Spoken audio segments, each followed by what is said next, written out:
بسم اللہ الرحمن الرحیم۔ السلام علیکم۔ ابو مسلم نے سلطان ملک شاہ کی بیوہ کو جھوٹی سچی تسلیاں دیں اور کہا کہ وہ نظر رکھے گا اور کوشش کرے گا کہ سلطنت کا وقار قائم رہے۔ اس سے کچھ عرصہ پہلے حمیرہ جابر کے ساتھ قلعہ الموت پہنچ گئی تھی۔ ان لوگوں کا طریقہ کار یہ تھا کہ کوئی آدمی کسی لڑکی کو ورغلا کر الموت لاتا تو اس لڑکی کو لڑکیوں کے گروہ کے نگران کے حوالے کر دیا جاتا تھا۔ اگر کوئی لڑکی اکھڑ پن پر اتر آتی اور ان لوگوں کی بات پر آنے سے انکار کر دیتی تو ان کے پاس اس کا علاج بھی موجود تھا۔ ایک علاج تو تشدد اور زبردستی تھا، لیکن یہ علاج کم سے کم استعمال کیا جاتا تھا۔ ان لوگوں کے پاس بڑے ہی پیارے اور دل کو لبھانے والے طریقے تھے جو بڑی اکھڑ لڑکیوں کو بھی موم کر لیتے تھے۔ جابر کو بھی یہی چاہیے تھا کہ وہ حمیرہ کو متعلقہ گروہ کے نگران کے حوالے کر دیتا۔ اس کا کام تو ہو گیا تھا، لیکن جابر نے اس مروجہ طریقہ کار سے انحراف کیا اور حمیرہ کو اپنے ایک دوست کے گھر لے گیا۔ اس کا یہ دوست تھا تو باطنی، لیکن وہ فدائین میں سے نہیں تھا، نہ کبھی اسے ذمہ داری کا کوئی کام سونپا گیا تھا۔ اس دوست نے جابر سے کہا کہ وہ کیوں اس لڑکی کو ساتھ لیے اور چھپائے پھرتا ہے، اسے ان کے حوالے کیوں نہیں کر دیتا جو نئی آنے والی لڑکیوں کو اپنے مقاصد کے لیے استعمال کرتے ہیں۔ نہیں بھائی، جابر نے اپنے دوست سے کہا، اس لڑکی کے ساتھ میرا کچھ جذباتی سا تعلق پیدا ہو گیا ہے، اسے آخر اسی جگہ بھیجنا ہے جس جگہ کے لیے میں اسے ساتھ لایا ہوں، لیکن اس سے مجھے ایسی محبت ہو گئی ہے کہ میں نہیں چاہتا کہ اسے کسی اور کے حوالے کروں، میں اسے خود تیار کروں گا۔ دراصل جابر کو حمیرہ سے محبت ہی اتنی زیادہ تھی کہ وہ چاہتا تھا کہ اسے باطنیوں کے مقاصد کے لیے تیار بھی کر لے اور یہ لڑکی اس سے متنفر بھی نہ ہو۔ دوست نے اسے مشورہ دیا کہ وہ حمیرہ کو ایک بار حسن بن صباح کے سامنے لے جائے اور اس سے درخواست کرے کہ وہ اس لڑکی کو خود تیار کرنا چاہتا ہے۔ دوست نے اسے یہ مشورہ اس لیے دیا تھا کہ وہ کبھی اس لڑکی کے ساتھ پکڑا گیا یا کسی کو پتہ چل گیا کہ جابر نے ایک لڑکی کو اپنے قبضے میں رکھا ہوا ہے تو اسے موت سے کم سزا نہیں ملے گی۔ جابر نے اس مشورے کو بڑا قیمتی مشورہ جانا اور ایک روز حمیرہ کو حسن بن صباح کے پاس لے گیا۔ حمیرہ جانا تو نہیں چاہتی تھی، لیکن اس نے سوچا کہ اس انسان کو ایک بار تو دیکھ لے جس نے ایک باطل عقیدے کو اتنی جلدی اور اتنی دور دور تک پھیلا دیا ہے۔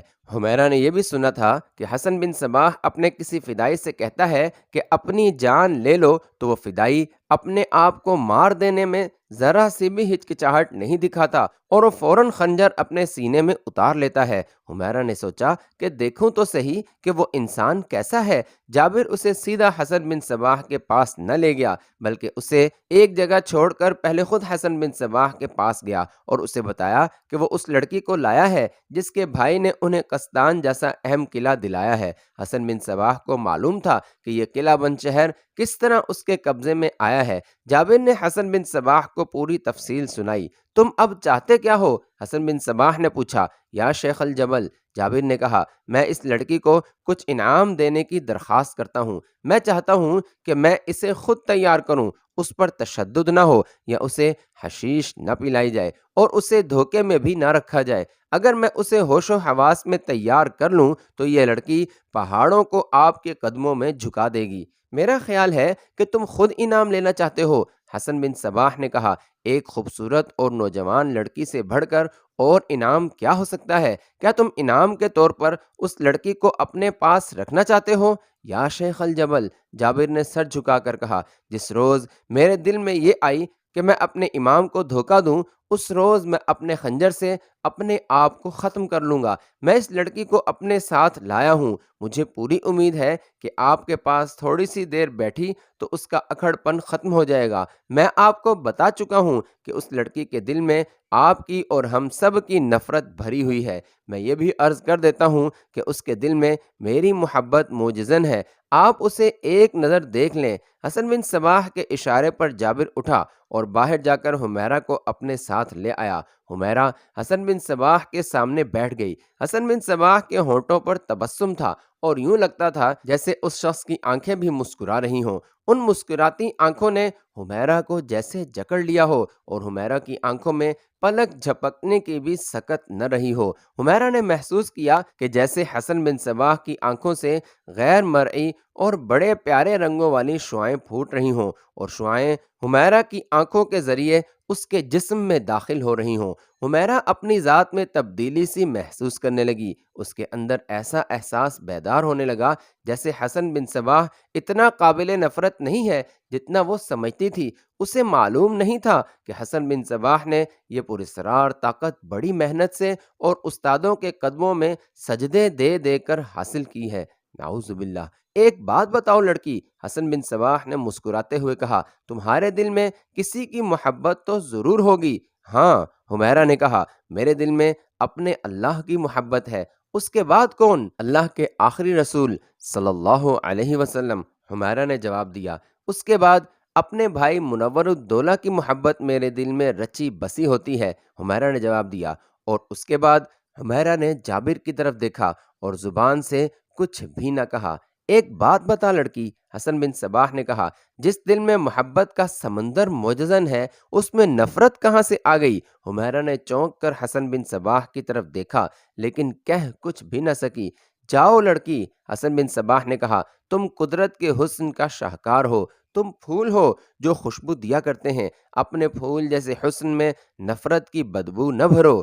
جاؤ، جابر کے ساتھ رہو۔ جب تمہارے دل سے نفرت نکل جائے گی، اور ضرور نکلے گی، پھر تمہارا دل تمہیں کہے گا کہ چلو اسی شخص کے پاس، پھر تم خود میرے پاس آؤ گی۔ حمیرہ آنکھیں حسن بن صباح کی آنکھوں سے آزاد نہ کر سکی۔ اسے اٹھنا تھا لیکن وہ نہ اٹھی۔ اس پر کچھ اور ہی کیفیت طاری ہو گئی تھی اور وہ اپنی ذات میں کوئی ایسا تاثر محسوس کر رہی تھی جیسے وہ یہاں سے اٹھنا ہی نہیں چاہتی۔ اگر جابر اس کا بازو پکڑ کر نہ اٹھاتا تو وہ وہیں بیٹھی رہتی۔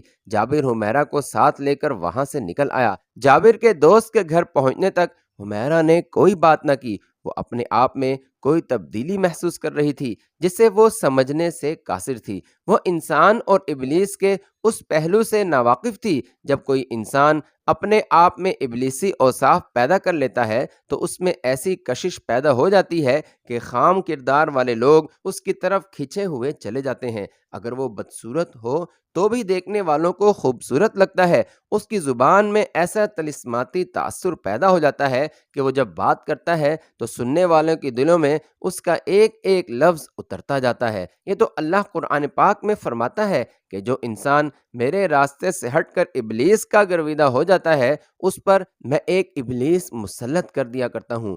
حمیرہ اس لیے بھی حسن بن صباح کا اچھا تاثر لے کر آئی تھی کہ وہ تو اپنی دنیا کا بادشاہ تھا، اس کے پیروکار اسے نبی تک بھی مانتے تھے۔ وہ جسے چاہتا ایک اشارے پر قتل کروا دیا کرتا تھا۔ یہ شخص کہہ سکتا تھا کہ جابر تم جاؤ اور اس لڑکی کو میرے پاس رہنے دو، لیکن حسن بن صباح نے جیسے حمیرہ کے حسن و جوانی کی طرف توجہ ہی نہ دی تھی، اس لحاظ سے وہ جابر کے کردار کی بھی قائل ہو گئی تھی۔ اتنے دن اور اتنی راتیں جابر کے ساتھ رہ کر اس نے دیکھا کہ جابر نے کبھی اس سے پیار اور محبت کی باتوں کے سوا کوئی بیہودہ بات یا حرکت نہیں کی تھی۔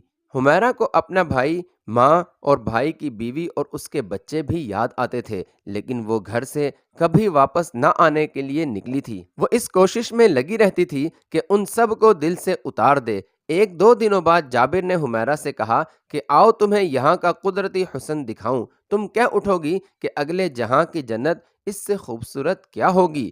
نعوذ باللہ۔ وہ دونوں شہر سے باہر نکل گئے۔ قلعہ اور یہ شہر پہاڑی کے اوپر تھے۔ دور جا کر وہ اس پہاڑی سے اترے۔ آگے دریا تھا۔ دریا اور پہاڑی کے درمیان ذرا کشادہ میدان تھا جس میں بڑے خوبصورت اور دلنشیں پودے تھے، درخت تھے اور گھاس تھی۔ حمیرہ کو یہ جگہ بہت ہی اچھی لگی۔ اس کے دل پر جو بوجھ سا اور گرفت ہی رہتی تھی وہ کم ہونے لگی۔ اس نے محسوس کیا جیسے وہ یہاں سے واپس نہیں جا سکے گی۔ جابر اسے دریا کے کنارے لے گیا۔ یہ کنارہ بہت ہی اونچا تھا۔ دریا بہت نیچے بہتا چلا جا رہا تھا۔ وہاں دریا کا پاٹ تنگ تھا۔ سامنے والا کنارہ بھی اونچا تھا۔ وہاں سے دریا مڑتا بھی تھا، اس لیے وہاں پانی کا جوش بڑا ہی زیادہ تھا اور بھنور بھی پیدا ہو رہا تھا۔ یہ دراصل پہاڑی تھی جسے کاٹ کر دریا گزر رہا تھا۔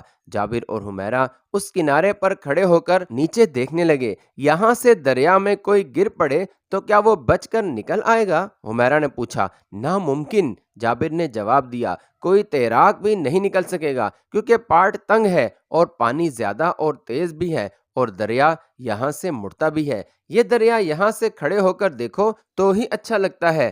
اپنے امام کے پاس پھر کبھی لے چلو گے؟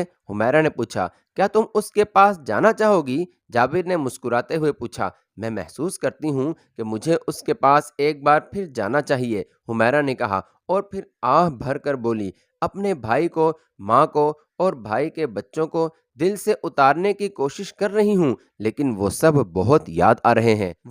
میں تمہیں ایک بات بتانا چاہتا ہوں، جابر نے کہا، اور کچھ توقف کے بعد بولا، تم ان سب کو بھول ہی جاؤ تو بہتر ہے، تمہارا بھائی اس دنیا میں نہیں رہا۔ کیا کہا؟ حمیرہ نے تڑپ کر پوچھا۔ وہ اس دنیا میں نہیں رہا؟ کیا ہوا اسے قتل کر دیا گیا تھا، جابر نے کہا۔ اس کے بیوی بچوں کا اور تمہاری ماں اور بہن بھائیوں کا بھی یہی انجام ہوا۔ میرے بھائی کو کس نے قتل کیا تھا؟ میرے ساتھیوں نے، جابر نے جواب دیا۔ تمہارے ساتھیوں نے؟ حمیرہ نے چلا کر کہا، اور جابر پر جھپٹ پڑی۔ اس وقت جابر دریا کے کنارے پر کھڑا تھا۔ حمیرہ نے اس کے سینے پر دونوں ہاتھ رکھ کر پوری طاقت سے دھکا دیا۔ پیچھے ہٹنے کو جگہ تھی ہی نہیں، پیچھے دریا تھا۔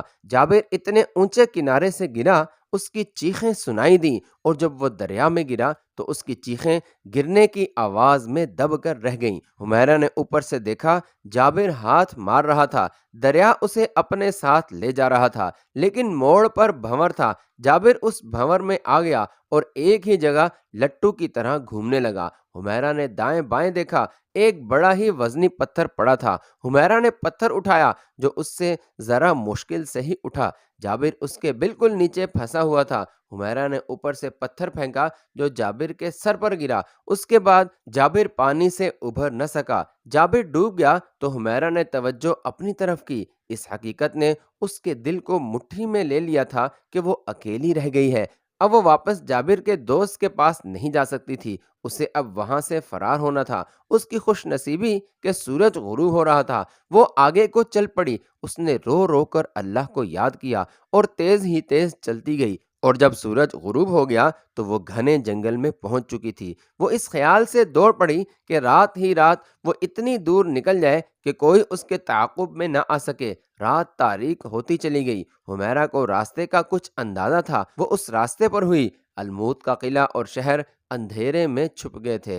حمیرہ بہت دور نکل گئی اور اسے یوں سنائی دیا جیسے کوئی گھوڑا آ رہا ہو۔ وہ راستے سے ذرا ہٹ کر ایک درخت کی اوٹ میں ہو گئی۔ اندھیرے میں ذرا ذرا نظر کام کرتی تھی۔ گھوڑا قریب آ گیا، اس پر ایک آدمی سوار تھا۔ حمیرہ ڈرپوک لڑکی نہیں تھی، اس کے دماغ نے ایک ترکیب سوچ لی۔ جو ہی گھوڑا قریب آیا، حمیرہ تیزی سے گھوڑے کے راستے پر جا کھڑی ہوئی۔ اس نے بازو پھیلا دیے اور بڑی زور سے چیخیں مارنے لگی۔ یہ چیخیں اس طرح نہیں تھیں جو خوف یا تکلیف کی حالت میں منہ سے نکلا کرتی ہیں۔ حمیرہ نے چڑیلوں کے قصے سنے تھے، وہ چڑیلوں کی طرح چیخ رہی تھی اور بڑی بھدی سی آواز میں بولی، مسافر گھوڑے سے اتر اور پیدل چل، نہیں تو کلیجہ نکال لوں گی۔ لوگ چڑیلوں کے وجود کو مانتے تھے، سوار اسے چڑیل نہ سمجھتا تو اور کیا سمجھتا؟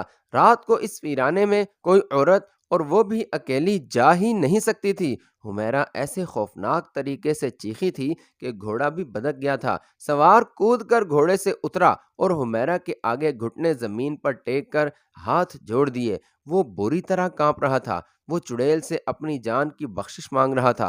حمیرہ اسے نظر انداز کر کے گھوڑے کے پاس گئی، رکاب میں پاؤں رکھا اور گھوڑے پر سوار ہو گئی۔ اس نے گھوڑا موڑا اور اینٹ لگا دی۔ وہ شاہ سوار تھی اور مضبوط دل والی لڑکی تھی۔ اچھی نسل کا گھوڑا دوڑتا تو بہت تیز ہے، لیکن حمیرہ کو خیال آ گیا کہ وہ جائے گی کہاں۔ اس کا بھائی قتل ہو چکا تھا اور گھر کے باقی افراد کا کچھ پتہ نہیں تھا کہ بیچارے کس انجام کو پہنچے۔ وہ گھوڑا دوڑاتی گئی اور سوار پیدل بھاگ اٹھا۔ ایسے شدید اور تیز و تند بھنور میں آیا ہوا جابر بن حاجب اس میں سے نکلنے کے لیے ہاتھ پاؤں مار رہا تھا، وہ اس سے نکل نہیں سکتا تھا، لیکن حمیرہ نے اوپر سے اس کے سر پر بڑا وزنی پتھر گرایا تو وہ پانی کے نیچے چلا گیا اور بے ہوش ہو گیا۔ سر پر اتنا وزنی پتھر گرنے سے وہ بڑی جلدی مر گیا ہوگا۔ حمیرہ وہاں سے بھاگ گئی تھی، اسے معلوم نہیں تھا کہ پیچھے کیا ہوا ہے۔ جابر جب دریا کے نیچے سے ابھرا تو بھنور نے اسے دور پھینک دیا یا اگل دیا، وہ مر چکا تھا۔ وہاں سے کوئی 1 میل آگے دریا کا پاٹ بہت چوڑا ہوتا جاتا تھا، وہاں کنارے پر پکی گھاٹ بنی ہوئی تھی۔ دریا میں تیراکی کے شوقین آیا کرتے تھے اور نہایا کرتے تھے۔ سورج غروب ہو رہا تھا، اس لیے وہاں 4-5 آدمی ہی تھے جو گھاٹ سے دریا میں کود کود کر ہنس کھیل رہے تھے۔ یہ سب حسن بن صباح کے فدائین تھے۔ ان میں سے ایک نے ڈبکی لگائی اور جب وہ پانی میں سے ابھرا تو اس کا سر ایک انسانی جسم کے ساتھ ٹکرایا جسے وہ اپنے کسی ساتھی کا جسم سمجھا۔ اس نے پھر ڈبکی لگائی اور ذرا ایک طرف ہو کر پانی میں سے ابھرا، تب اس کے کانوں میں اپنے ساتھیوں کی آواز سنائی دی، لاش ہے، ڈوب کر مرا ہوگا، اسے پکڑو اور باہر گھسیٹ لو۔ اس فدائی نے دیکھا تو اسے پتہ چلا کہ اس کا سر اسی لاش کے ساتھ ٹکرایا تھا۔ یہ تو جابر ابن حاجب ہے۔ ایک فدائی نے لاش کو پہچانتے ہوئے کہا، یہ کیسے ڈوب گیا ہے؟ ان میں سے 2 فدائین جابر کو اچھی طرح جانتے تھے، انہیں یہ بھی معلوم تھا کہ جابر ایک نئی لڑکی کو ساتھ لایا تھا اور حسن بن صباح نے اس کی درخواست پر اسے اجازت دے دی تھی کہ وہ تھوڑا عرصہ اس لڑکی کو اپنے پاس رکھے اور خود اسے اصل کام کے لیے تیار کرے۔ یہ فدائین اپنا شغل میلہ بھول گئے اور وہ جابر کی لاش اٹھائے قلعے میں لے گئے۔ شیخ الجبل کو اطلاع کر دینی چاہیے، ایک نے کہا، لاش وہیں اٹھا لے چلو۔ دوسرے نے کہا، وہ لاش اٹھا کر حسن بن صباح کی رہائش گاہ میں لے گئے اور لاش برآمدے میں رکھ کر اندر اطلاع بھجوائی۔ حسن بن صباح، جسے لوگ امام بھی کہتے تھے اور شیخ الجبل بھی، خود باہر آ گیا اور اس نے جابر کی لاش دیکھی، یہ ایک لڑکی کو ساتھ لایا تھا۔ حسن بن صباح نے کہا، یہ جہاں رہتا تھا وہاں جاؤ اور اس لڑکی کو ساتھ لاؤ۔ ایک فدائی دوڑا گیا اور کچھ دیر بعد دوڑا ہوا ہی آیا اور اس نے بتایا کہ لڑکی وہاں نہیں ہے، وہ بھی اس کے ساتھ ڈوب گئی ہوگی۔ حسن بن صباح نے کہا، اس کی لاش دریا کے تیز بہاؤ میں چلی گئی ہوگی۔ جابر کی لاش دریا کے کنارے کنارے بہی جا رہی تھی جہاں پانی کا بہاؤ تیز نہیں تھا۔ یہ تو کسی کے ذہن میں آئی ہی نہیں اور آ بھی نہیں سکتی تھی کہ حمیرہ نے جابر کو اونچے کنارے سے دھکا دے کر دریا میں پھینکا تھا۔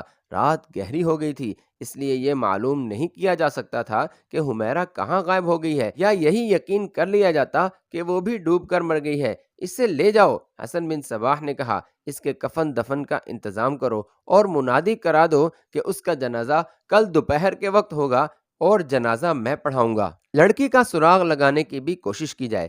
صبح قلعہ الموت میں یہ منادی کرا دی گئی کہ جابر ابن حاجب دریا میں ڈوب کر مر گیا ہے اور اس کا جنازہ دوپہر کے وقت اٹھے گا۔ جابر کو جاننے والے اور اس کے دوست دوڑے آئے اور جابر کا آخری دیدار کیا۔ لوگ وہاں اکٹھے ہو گئے اور خاصا ہجوم ہو گیا۔ لوگ آپس میں طرح طرح کی باتیں کرنے لگے۔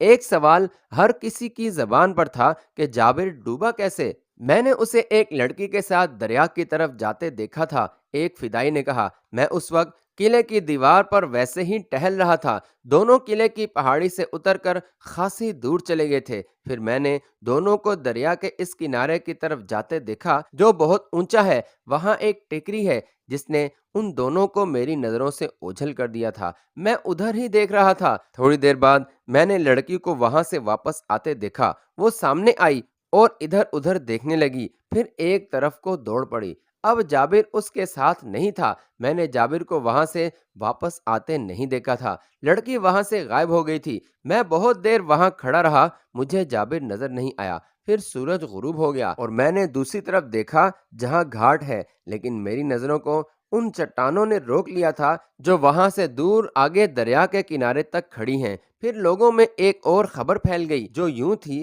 کہ آج صبح ایک آدمی سرائے میں آیا اور اس نے بتایا ہے کہ راستے میں گزشتہ رات اسے ایک چڑیل نے روک لیا تھا اور اسے گھوڑے سے اتار کر اس پر خود سوار ہوئی اور گھوڑا لے کر غائب ہو گئی۔ یہ خبر حسن بن صباح کے اس گروہ کے ایک دو آدمیوں تک پہنچی جو جاسوسی اور نگرانی میں خصوصی مہارت رکھتے تھے۔ انہوں نے اس آدمی کو ڈھونڈ نکالا اور اس سے پوچھا کہ وہ چڑیل کیسی تھی اور کس روپ میں اس کے سامنے آئی تھی۔ رات گہری تھی، اس شخص نے کہا، مگر مجھے چہرے کے کچھ نقوش نظر آئے تھے۔ چڑیل بڑی ہی حسین اور نوجوان لڑکی کے روپ میں تھی۔ وہ اچانک میرے سامنے میرے راستے میں نمودار ہوئی اور اس قدر زور سے اس نے چیخ ماری کہ میرا گھوڑا بھی بدک گیا۔ میں نے صاف طور پر محسوس کیا کہ میرا دل اس کی مٹھی میں آ گیا ہے۔ اس نے کہا، اے مسافر، گھوڑے سے اتر اور پیدل چل، نہیں تو تیرا کلیجہ نکال لوں گی۔ میں ڈرتا کانپتا گھوڑے سے اترا اور اس کے قریب جا کر گھٹنوں کے بل ہو گیا اور ہاتھ جوڑ کر جان کی امان مانگی۔ اس نے اور کچھ بھی نہ کہا، میرے گھوڑے کی طرف گئی اور پلک جھپکتے گھوڑے پر سوار ہو کر گھوڑے کو پیچھے موڑا اور گھوڑا سرپٹ دوڑ پڑا۔ میں نے خدا کا شکر ادا کیا کہ گھوڑا گیا ہے، میری جان ہی نہیں چلی گئی۔ میں الموت کی طرف دوڑ پڑا، صبح یہاں پہنچا اور سرائے میں ٹھہرا۔ وہاں جو چند آدمی تھے انہیں یہ بات سنائی۔ اس سے پوچھا گیا کہ لڑکی چڑیل نے کپڑے کیسے پہنے ہوئے تھے اور اس کے چہرے کے نقش و نگار کیسے تھے۔ اس نے حمیرہ کے کپڑوں کا رنگ، بناوٹ وغیرہ اور چہرے کا حلیہ بتایا۔ حسن بن صباح جب جنازے کے لیے آیا تو اس کے جاسوسوں نے اسے بتایا کہ انہیں کیا کیا سراغ ملے ہیں۔ ایک تو اس آدمی کو حسن بن صباح کے سامنے لایا گیا جس نے جابر اور حمیرہ کو دریا کے اونچے کنارے کی طرف جاتے دیکھا تھا۔ پھر اس آدمی کو حسن بن صباح کے آگے کھڑا کیا گیا جس نے کہا تھا کہ رات ایک چڑیل اس سے گھوڑا چھین کر لے گئی ہے۔ حسن بن صباح نے دونوں کے بیان سن کر ان پر جرح کی اور اس کا دور رس دماغ اس یقین پر پہنچ گیا کہ لڑکی اس کے فدائی جابر بن حاجب کو دریا میں ڈبو کر بھاگ گئی ہے۔ اگر جابر خود پھسل کر گر پڑتا تو حمیرہ بھاگ نہ جاتی بلکہ وہیں شور شرابہ کرتی کہ کوئی مدد کو پہنچ جائے یا واپس قلعے میں آ جاتی۔ دو آدمی ابھی قسطان چلے جائیں۔ حسن بن صباح نے حکم دیا، وہ وہیں ہوگی۔ یہ لڑکی مل گئی تو اسے کوئی سزا نہیں دی جائے گی۔ ہمیں ایسی ہی لڑکیوں کی ضرورت ہے۔ اسے ہر جگہ اور ہر طرف تلاش کیا جائے، ہو سکتا ہے وہ مرو یا رے چلی گئی ہو۔ حسن بن صباح کے حکم کے مطابق اسی وقت آدمی روانہ ہو گئے۔ جس وقت وہ آدمی قلعہ الموت کے ایک سرائے میں اپنی آپ بیتی سنا رہا تھا کہ رات ایک چڑیل نے روک لیا تھا، اس وقت حمیرہ چند گھروں کی ایک بستی میں جا پہنچی تھی اور سوچ رہی تھی کہ بستی کے اندر جاؤں یا آگے نکل جاؤں۔ ابھی پو پھٹ رہی تھی، صبح کا اجالا ابھی دھندلا تھا۔ رات نے اسے اس طرح چھپائے رکھا تھا جس طرح ماں اپنے بچے کو آغوش میں چھپا لیا کرتی ہے۔ اسے ذرا سا بھی خوف محسوس نہیں ہوا تھا۔ وہ فاتحانہ مسرت سے سرشار تھی کہ شیطانوں کے چنگل سے نکل آئی تھی۔ اسے جب اپنا بھائی منور الدولہ یاد آتا تو اس کا دل بیٹھ جاتا اور آنسو جاری ہو جاتے تھے۔ ایسے میں اس کے وجود میں انتقام کے شعلے بھڑک اٹھتے تھے۔ الموت سے بچ کر نکل آنے کی خوشی اس کے غمگین دل کو سہلا دیتی تھی اور وہ اسی رنگ بدلتی کیفیت میں گھوڑے پر سوار سفر طے کرتی گئی۔ لیکن رات نے اپنے پردے سمیٹے اور رخصت ہو گئی۔ صبح کی پہلی دھندلی دھندلی کرنیں نمودار ہوئیں تو حمیرہ کا دل یکلخت ایک خوف کی گرفت میں آ گیا۔ وہ اگر مرد ہوتی تو کوئی ڈرنے والی یا خطرے والی بات نہیں تھی۔ خطرہ یہ تھا کہ وہ نوجوان تھی اور بہت ہی حسین اور نظروں کو گرفتار کر لینے والی لڑکی تھی۔ کوئی بھی اسے دیکھ لیتا تو کبھی نظر انداز نہ کرتا۔ وہ اس ویران علاقے میں تھی جہاں ابلیس کا قانون چلتا تھا۔ اسے اپنے سامنے چند گھروں کی ایک بستی نظر آ رہی تھی۔ اس نے گھوڑے کی رفتار کم اور سوچنے کی رفتار تیز کر دی۔ اس کے لیے یہ فیصلہ کرنا مشکل ہو گیا تھا کہ رکے یا آگے نکل جائے، لیکن اس کی مجبوری یہ تھی کہ اس نے یہ بھی فیصلہ نہیں کیا تھا کہ وہ جائے کہاں۔ اسے جابر نے بتا دیا تھا کہ اس کا بھائی مارا جا چکا ہے اور اس کے گھر کے باقی افراد کا کچھ پتہ نہیں، شاید وہ بھی قتل کر دیے گئے تھے۔ یہ تو حمیرہ کو معلوم تھا کہ قسطان میں اب اس کا کوئی نہیں رہا اور وہاں اب ان باطنیوں کا قبضہ ہے۔ وہ تذبذب کے عالم میں آہستہ آہستہ بڑھتی گئی اور بستی کے قریب رک گئی۔ یہ چند ایک مکان تھے جو معمولی سے لوگوں کے معلوم ہوتے تھے۔ ایک مکان سب سے بہت مختلف تھا۔ وہ کسی امیر آدمی کا مکان معلوم ہوتا تھا۔ اس کا دروازہ بڑا خوبصورت اور اونچا تھا۔ حمیرہ اس دروازے سے 15-20 قدم دور گھوڑے روکے کھڑی تھی۔